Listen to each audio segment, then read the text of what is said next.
તમે બાળપણમાં આ એડ તો ચોક્કસથી જોઈ હશે.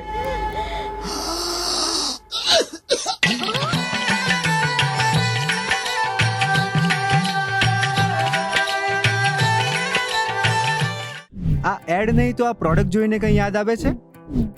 આ તો આપણી ફેવરિટ બ્રાન્ડ કેમલિનની પ્રોડક્ટ છે. આ જ બ્રાન્ડની પ્રોડક્ટ વાપરતા વાપરતા આપણા વડીલો અને આપણા પછીની આખી પેઢીનું બાળપણ નીકળી ગયું.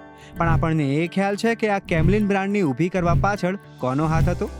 લાખો દિલો પર રાજ કરનારી કેમલિન બ્રાન્ડને વિશ્વવિખ્યાત બનાવનારા હતા સુભાષ દાંડેકર, જેમનું થોડાક દિવસો પહેલા જ 15 જુલાઈ 2024ના રોજ નિધન થયું છે. તો ચાલો જાણીએ કે કેવી રીતે તેમણે ભારતની 3 પેઢીના જીવનમાં રંગો ભરવાનું કામ કર્યું. કેમલિન ભલે રંગો અને સ્ટેશનરી માટે જાણીતી બ્રાન્ડ હોય, પણ તેની શરૂઆત શાહી બનાવવાથી થઈ હતી. સુભાષ દાંડેકરના પિતા દિગંબર દાંડેકરે તેમના ભાઈ જીપી દાંડેકર સાથે મળી 1931માં શાહી બનાવવાની શરૂઆત કરી. ત્યારે આ કંપનીનું નામ દાંડેકર એન્ડ કંપની હતું. કંપનીએ સૌથી પહેલા શાહી બનાવી, જે પાવડરના ફોર્મમાં વેચાતી હતી.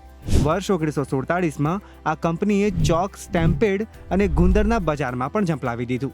જોકે તેના પછી જે થયું તે ઇતિહાસના પાનાઓમાં લખાઈ ગયું.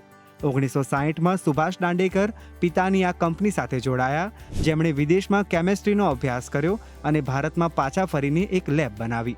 આ લેબમાં તેમણે ભારતના બજારને માફક આવે તેવા રંગો તૈયાર કરવાનું કામ કર્યું. બસ, બીજું શું જોઈએ? તેમણે ભારતના બાળકોને તેમના પહેલા એવા વોટર કલર આપ્યા. 1962માં તેમણે આર્ટ માર્કેટમાં એન્ટ્રી મારી અને રંગોનું સામ્રાજ્ય ઊભું કરી નાખ્યું.